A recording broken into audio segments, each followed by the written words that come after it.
முத்தமிழ் கலைஞர் அவர்களின் நூற்றாண்டு விழா பேச்சு சிறப்புரையின் சிறுதுளிகளை காண்போம் வாருங்கள்.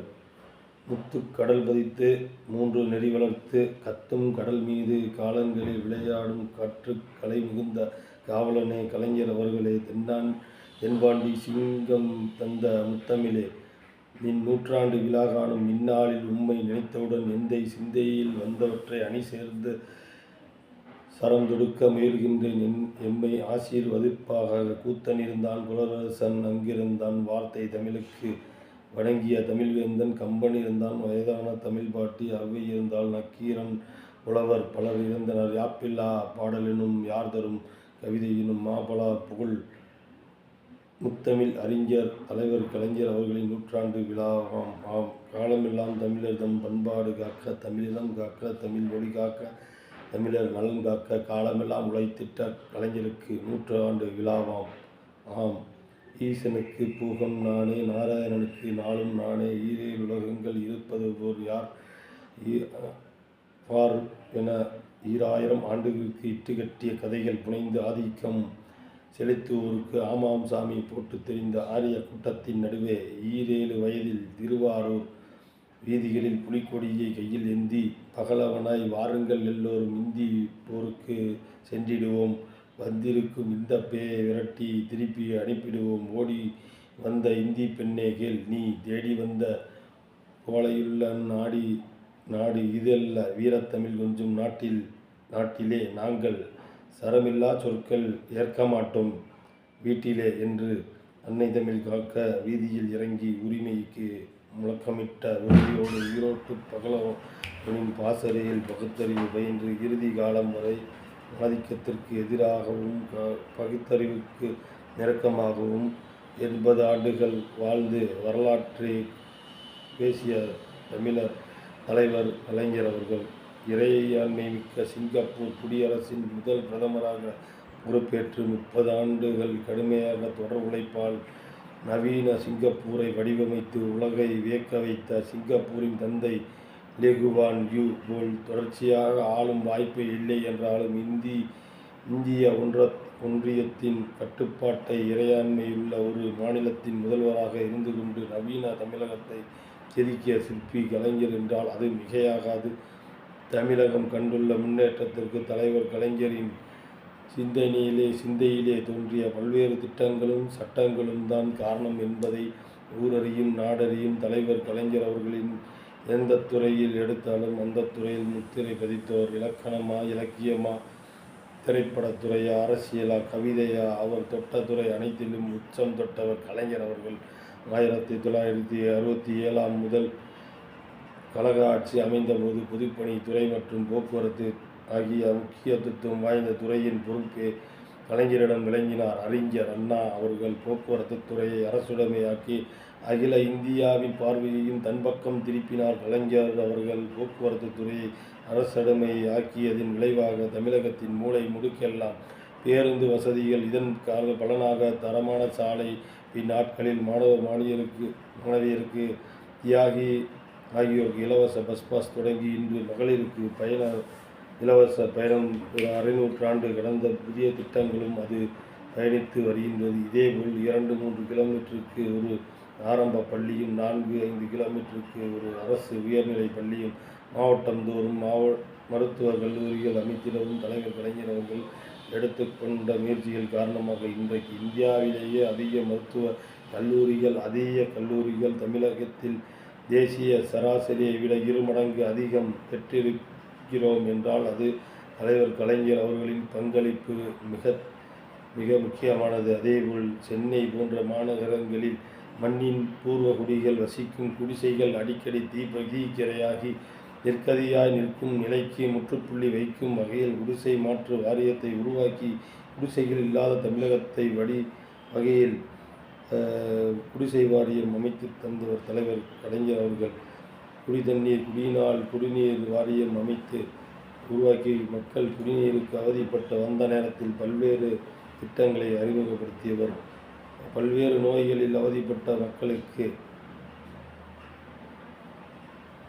ஆரம்ப சுகாதாரத்தை உருவாக்கி மாதந்தோறும் கிராமப்புற முதல்வரும் வருமுன் காப்பும் முகாம்களை அமைத்து மக்களை பல்வேறு நோயில் இருந்து பாதுகாத்து அவர் எளிய திட்டங்களை கொண்டு வந்த தலைவர் கலைஞர் அவர்கள் சாமானிய மக்களுக்கு எட்டாக்கனியாக இருந்து வந்த கண் அறுவை சிகிச்சை மருத்துவ இலவசமாக்கி இந்த திட்டத்தின் 100 ஆண்டுகளுக்கு முன்பே 1970 தமிழகத்தில் நடைமுறைப்படுத்தி மக்களின் வாழ்வில் வெளியேற்றியவர். அதன் தொடர்ச்சியாக இலவச கண் அறுவை சிகிச்சை முகாம்கள் வீதிதோறும் நடைபெற்று கொண்டிருக்கிறது என்று சொன்னால் அதற்கு மூல காரணம் கலைஞர் அவர்கள். எளிய மக்களின் மேம்பாட்டில் என்றுமே அக்கறை கொண்டவர் கலைஞர் அவர்கள். மனிதனை கைரிக்ஷாவால் அமர வைத்து இழுத்துச் செல்லும் இந்த நிலையை ஒழித்து கட்டி சைக்கிள் ரிக்ஷாவை அறிமுகப்படுத்தியவர். மனிதகுலம் ஒரு அடிமை தனத்திலிருந்து முன்னேற வழிவகுக்க செய்தவர். மகளிர் முன்னேற்றத்தில் நாட்டிற்கு வழிகாட்டியாக விளங்கும் தலைவர் கலைஞர் திட்டங்களின் ஏராளம் தாராளம். முதலில் காவல்துறை பணியில் பெண்களை அமர்த்தியதும், பெண் கல்வியை ஊக்கம் அளிக்கும் வகையில் பள்ளி படிப்பை முடிந்த பெண்களுக்கு இலவச திருமண உதவியை திட்டத்தை அறிமுகப்படுத்தினார் கலைஞர் அவர்கள். ஒரு தலைமுறைக்கு முன்பே கொண்டுவரப்பட்ட இந்த திட்டத்தின் இன்று உயர்கல்வி படிக்கின்ற பெண்களின் எண்ணிக்கை உயர்ந்துள்ளது என்பதை நாடறியும். இதன் தொடர்ச்சியாக கல்லூரி படிப்பு பெண்களுக்கு இலவச கல்வியை சாத்தியமாக்கியுள்ளவர் கலைஞர் அவர்கள். முதியோர் உதவித்தொகை வழங்கிய கலைஞர் அவர்கள் விதவை மறுவாழ்விக்கும் திட்டத்தை செயல்படுத்திய தவறவில்லை. பெரியார் முதல் அம்பேத்கர் வரை பெண்களுக்கு சொத்தில் சமபங்கு வழங்க வேண்டும் என்று குரல் கொடுத்து வந்தாலும் அதை சட்டமாக்கி பாடுபட்டவர் கலைஞர் அவர்கள். இந்தியாவின் முதுகெலும்பு என்று சொல்லப்படும் விவசாயிகளின் விளைபொருட்கள் உரிய விலை கிடைக்காத போது இந்தியாவிலே முதன்முறையாக விவசாயிகளுக்கு இலவச மின்சாரமும் உழவர் சந்தை திட்டத்தையும் அறிமுகப்படுத்தியவர் கலைஞர். கடும் வறட்சியில் விளைச்சலின்றி விவசாயிகள் பெண்களால்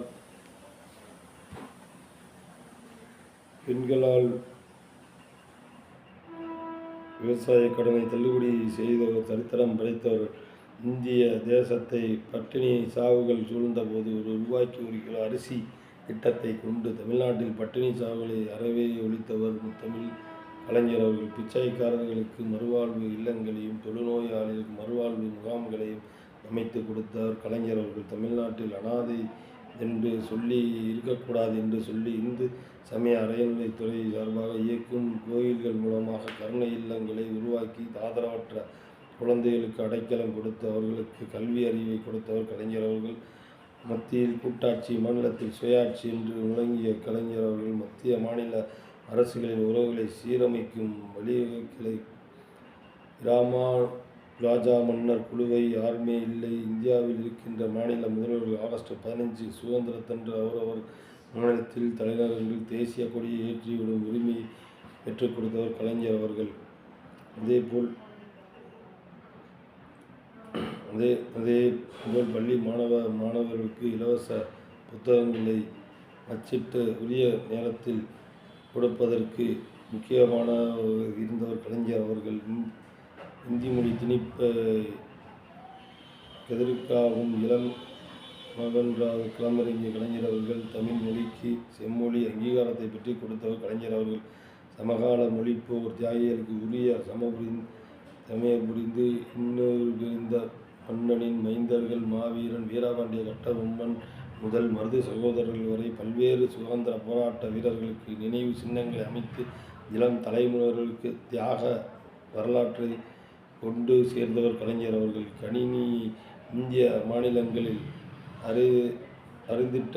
அறியாத காலகட்டத்தில் 1969 தமிழகத்தில் கணினியை துணைப்பாட நூலாக்கியவர். அன்று பாடநூல் வார தலைவராகவும் இருந்த கலைஞர் அவர்கள். இது மட்டுமா, செமக்கண்டோர் தான் கணினி உலகின் முக்கிய விஷயம் என்று உணர்ந்து அதற்கும் தனி புத்தகம் கொண்டு வந்தவர். 1990களில் இந்தியாவில் கம்ப்யூட்டர் அறிமுகம் ஆனபோது 1996 ஆட்சியில் பொறுப்பேற்றுக் கொண்ட கலைஞர் அவர்கள் சட்டங்களை திருத்தி இந்தியாவில் முதலாக தகவல் தொழில்நுட்பத்துறைக்கென்று தனியாக ஒரு துறையை கொடுத்து மாணவர் கணினி படிக்கின்ற வசதியை ஏற்படுத்தி கொடுத்ததோடு அவர்களின் கல்லூரி படிப்பு முடித்து வரும் முன்பே 3 ஆண்டுகளுக்கு கணினித்துறையை மையப்படுத்தி தொழில்நுட்ப பூங்கா ஒன்றையும் டெடில் பார்க் என்ற பெயரில் 1999 தொடங்கி ஒரே ஆண்டில் 2000வது ஆண்டில் செயல்பாட்டிற்கு கொண்டு வந்த பல லட்சம் இளைஞர்களுக்கு வேலைவாய்ப்பை உருவெடுத்து கொடுத்தவர் கலைஞர் அவர்கள். தமிழ்நாட்டு அரசு சார்பில் நடக்கின்ற சிப்காட், எல்காட் உள்ளிட்ட பொதுத்துறை நிறுவனங்கள் கலைஞரால் தொடங்கப்பட்ட விளைவுதான் இன்று மாவட்டந்தோறும் தொழில் பூங்காவை அமைக்கப்பட்டு பல லட்சம் தொழிலாளர்களுக்கு வேலைவாய்ப்பை உருவாக்கி கொடுத்ததோடு மட்டுமல்லாமல் இந்தியாவிலேயே தொழில் வளத்தில் முதன்மை மாநிலமாக வளர்ந்துள்ளது. தமிழ்நாட்டின் ஒட்டுமொத்த வளர்ச்சிக்காக கலைஞர் அவர்கள் ஆற்றிய பங்களிப்பு தமிழ்நாட்டின் நூற்றாண்டு சரித்திரத்தை யார் எழுத முற்பட்டாலும் கலைஞர் அவர்களின் பெயரை தவிர்த்துவிட்டு தமிழ்நாட்டு அரசியலை மட்டுமல்ல இந்தியாவின் அரசியலை எழுத முடியாது என்ற அளவுக்கு முத்திரை பதித்தவர் கலைஞர் அவர்கள். அவருடைய அரசியல் வாழ்க்கையில்தான் போட்டியிட்ட 13 தேர்தலிலும் தோல்வி தழுவாமல் வெற்றி அடைந்து சாதனை படைத்தவரும் கலைஞர்தான். தொடர்ந்து 50 ஆண்டு காலத்துக்கு மேலாக இயக்கத்தின் தலைவராக இருந்து கலைஞர்தான். இப்படி கலைஞர் அவர்களின் சாதனைகளை பட்டியலிட்டு பக்கங்கள் போதாது என்பதை நிதர்சனம். கலைஞரின் நூற்றாண்டு தமிழகமே கொண்டாடி கொண்டிருக்கும் நேரத்தில் எந்த கொள்கையையும் இந்த மண்ணில் விதைத்து சென்றாரோ அதே மக்கள் மனதில் வளர்த்து பெற்றிட்ட கழக கண்மணிகள் தொடர்ந்து உழைத்து கலைஞரின் நூற்றாண்டு நாம் உறுதியேற்போம். நன்றி, வணக்கம்.